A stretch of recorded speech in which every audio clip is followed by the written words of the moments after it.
I've returned. Hello. How are you? Hope you're doing good. Alright. Shall we continue? It could be a good thing. Oh yeah, I didn't even say what happened last episode. I tried to. Last episode we met up with Excel, in which case he told us about another dude that was being pretty badass, but no one had ever seen him in person. And we were supposed to challenge him and get on his good side and then try and recruit him. Well, that's what we did. And then we decided we were going to go to Gomart, in which case I popped the brilliant theory out that there's a chance that the old guy in the suit with the creepy, terrifying face is actually the guy we just recruited. It could be a good thing. More focus on making my esports career work than on English is hard. Than on Whatso and so switched his major to what?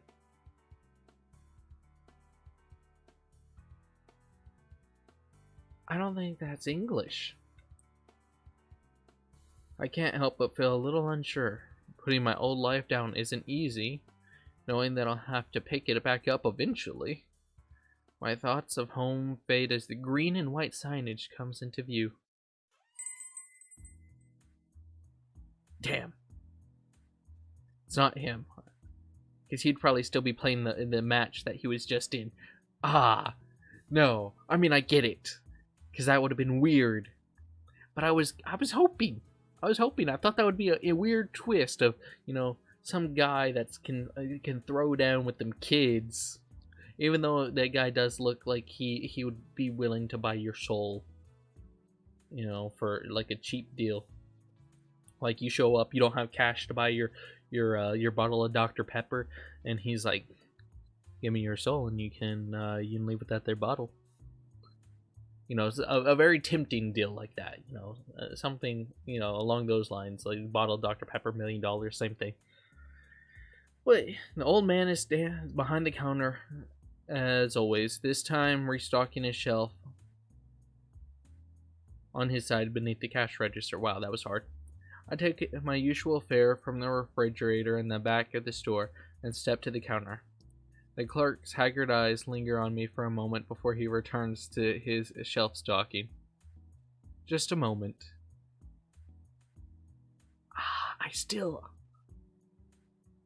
What if, though? I'm in no rush, so I answer him with a nod, let the drinks rest on the laminated counter, and turn to take a closer look at the convenience store. It's compact and clean, pretty much like everything else in Seoul. If it has any employees other than this old man on duty, I don't see them. Most stores don't have foreign snacks or drinks aside from their localized variants, and Gomart is no exception to that. I've had to be bold in trying new food. And just as I'm about to step towards a strange-looking trail mix, the clerk's voice from behind. You've been here quite often, haven't you? I turn. I'm surprised. He's staring at me. Yeah. I'm not. That's okay, isn't it? He pauses, in surprise, likely at my language proficiency, and then presses right on. More than okay. Those drinks don't buy themselves. Well, what's your name? I'm Match. Wait, I'm saying that's not right. Strangely enough, I haven't had to share my real name with anyone since I came overseas. It feels unfamiliar as on my tongue as I prepare to correct myself. But before I can, the clerk furrows his eyebrows at me. Match. That doesn't sound like any type of foreign name I've heard before. How am I in this situation? Damn it. It's hard to explain. Do you know what StarCraft is? The elderly cashier's eyes light up in understanding. I've heard of it. You're a pro gamer then. Yeah, working on it at least.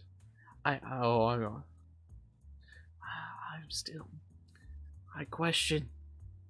I don't think it would be this man. It can't be this man. Could it be this man?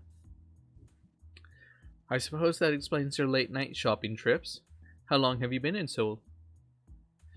A little more than a month. I like it here. Good. It's a fine city. You can call me Mr. Yeon. Yeon. That's how my brain wants to say it.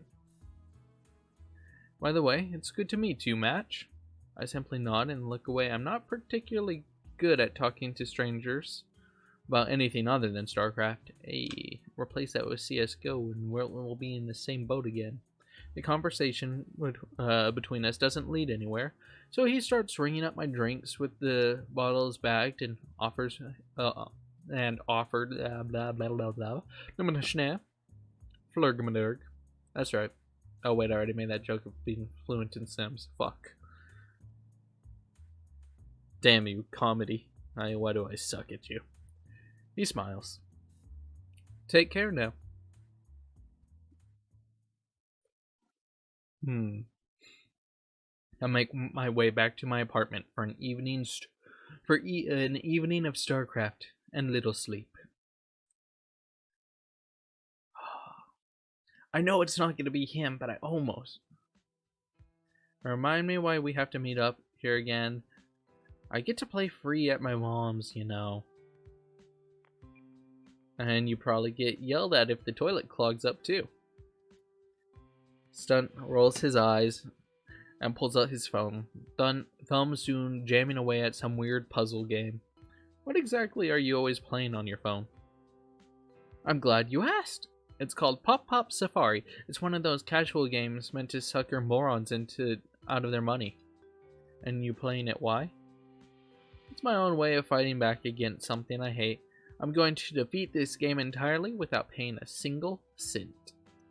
I don't understand how that stops anything. They're still making money from everyone else, aren't they? I still glance at his phone.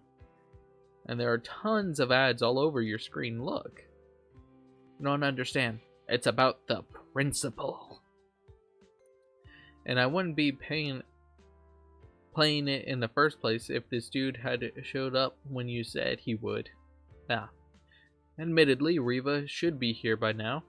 I can't do anything except wait for him to arrive. I texted back and forth with Jet a bit earlier today. She's too busy wrapping things up with her contacts to make it to Golden Zone Fire until way later. From the tone of her messages, it seems like the talks with the sponsors are going well. With that, I managed to pick out our fourth player. She gave me the go-ahead to divulge her identity to Stunt and Riva. Helpful since we still have a coach and practice partners to recruit. Yeah.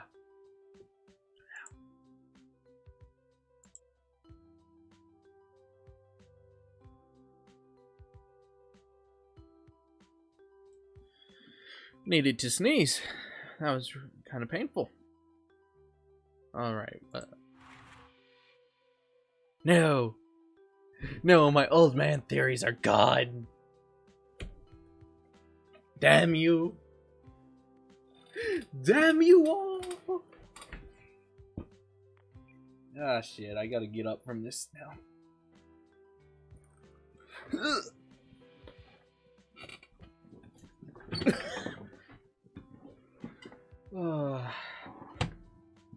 Okay.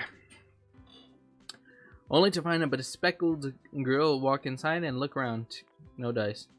Where the hell is he? No, that'll be him.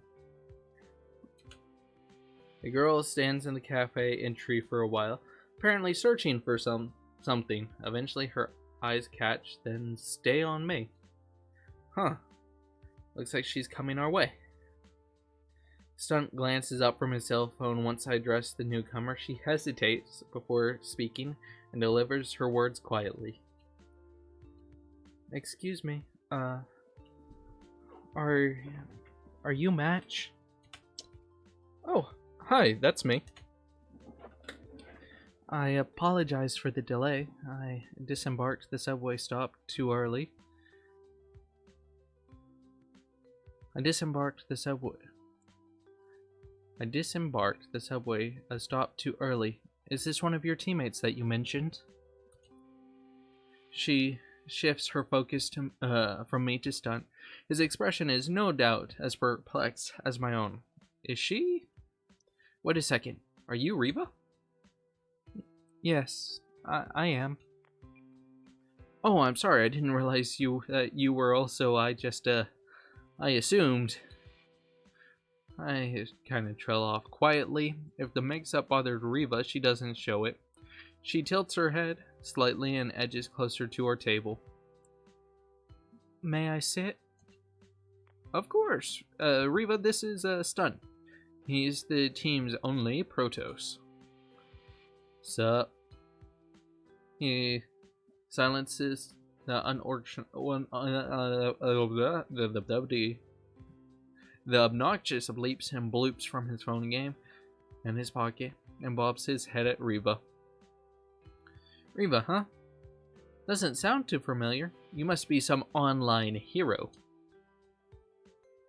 Stunt. I am familiar with you. How? I mean, of course you are. I'm the god of Protoss. No, we've matched on ladder several times. You play predictable and unproductive. Damn! Damn! Ah, I like her. Whoa. Hey. To expand is to give mercy, barcode scum. Don't be a hater. What? I need to construct an additional bases. It is impossible to support any army past the early game on resources from a single base, therefore expanding is necessary to perform any mid to late game economy focus strike.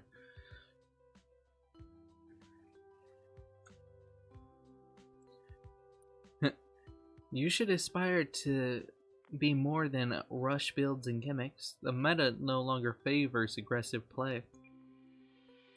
Match, you didn't tell me that this chick was so uptight. Is the rest of the team like this lame? Both of them rest their eyes on me, expectant. Now or never, I guess.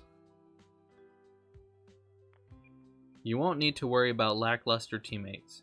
Jet is actually the one who's setting the whole thing up. Jet? Oh. Dramatic. That's right. With crossed arms, I beam a confident grin at the two of them, Stunt wearing a mixture of surprise and excitement, while Reva seems to simply be processing the development. But isn't she on VIP? For now, but she's not happy with her practice environment or how much they're paying her, so she's not going to renew her contract at the end of the month. She's doing the anime glasses thing, and it's kind of terrifying. Interesting. Reva pushes up her glasses against the bridge of her nose. Silent. Stunt looks like he wants to simultaneously call me a liar and a genius. How exactly did you end up recruiting for Jet? It's not like she has any need for some mediocre foreigner. Mediocre foreigner that slapped down your terrible cheese build. And I'll be the first to admit, I'm lucky to sit where I am, but the same is true for the two of you. Damn.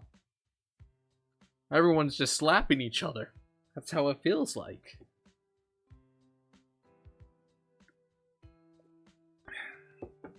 Practice hard, and maybe we can make something of ourselves and this team.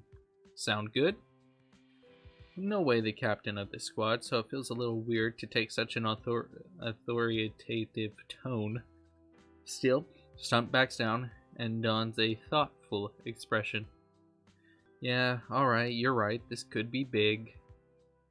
I agree. Your offer has piqued my interest, but word that a player as accomplished as Jet will be among us has secured it. I will join. Perfect, she'll be happy to hear it.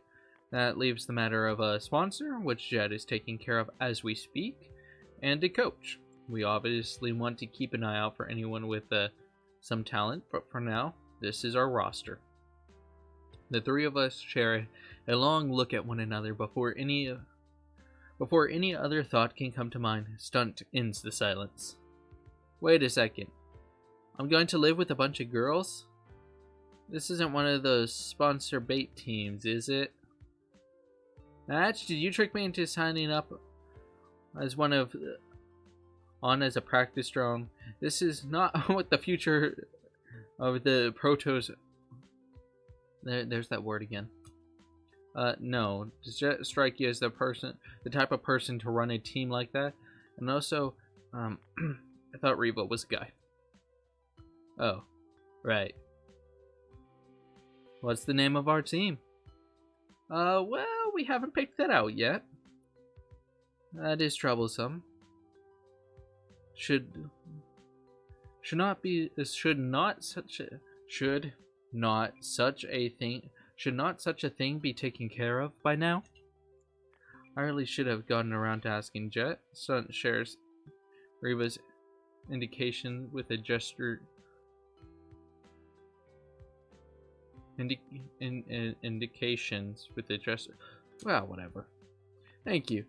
We need to get this done already. How about we call ourselves the Lamatine Reavers? The hell? What is with this kid and terrible team names? I'll talk with Jet tonight, okay? All you guys need to do is practice and wait for the announcement. You guys need to be prepared to move out. It's pretty short notice, but neither of them protest it. Hopefully it won't be a problem. Stunt definitely lives with his mom. It's harder to tell with Reva.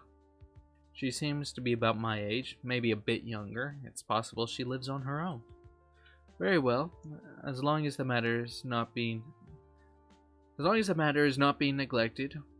Was there more of importance to go over? If not, I would prefer to return home. A PC bang is an improper practice environment. Pfft. You're just a shut-in. Don't deny it, it's written all over you. I am not? What right do you have? Before she can say anything, Stunt lunges forward and grabs Reva by the wrist and begins dragging her towards the PCs. If you're gonna live in our team house, you better get used to practicing next to other people. Let me show you one of my favorite unproductive builds. That was kind of entertaining. How are we doing on time? How are we looking? We got a couple minutes. God damn it! I did this again. Hours of games together serve the three of us well. Most professional gamers have a certain level of respect for someone that can put on strong matches even if they don't have great results. While Stunt and Reva have playstyles wildly different from their personalities, both are formidable opponents. Golden Zone Fire's peak time passed about an hour ago. While it's not nearly as empty as it was when Reva arrived, there's enough room that we have a relatively quiet section to ourselves. Hey Reva, Axel told me that you know all three races. Why are you only playing Terran? Terran is the best choice given the current metagame. It is also the only race that earns 100% of its wins. Blunt, but I can't deny her logic, especially when she puts up such a strong match. She's pretty biased when it comes to the game's balance, though. I've got to say, Stunt's unit control is ridiculously precise. It's a shame he only puts it to use with his so-called innovative strategies. Jet's on her way with some good news, or so a text from her says. The only thing that keeps my mind going is of her imminent arrival. Is the game between Stunt and Reva unfolding ahead of me? Ooh, do I get to see that? Stunt's going proxy 2 gate yet again. Reva scouted it 4 of the last 5 times he's tried it. He's just being stubborn at this point. Still, the map is well suited for the build, and he's already managed to kill a SCV with some good probe micro. Riva's defense is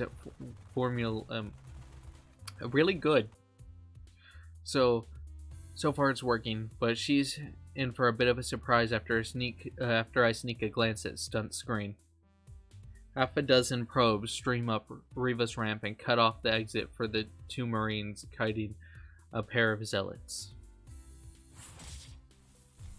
The Protos close the distance and slice their pair of Marines in two, securing a massive advantage for Stunt. A massive advantage that carries Stunt into a victory. Stunt pushes away from his monitor and stands, hands on his hips. Easy. Riva doesn't let it phase her. She rotates in her chair and shrugs. Unorthodox and inconsistent, but it worked, I will admit. Stunt basks in the glory of victory for a moment before something behind me catches his attention. Is this the new anime villain? Is he with what's-his-face? We gonna have to fight both of them? We'll find out in the next episode. Goodbye.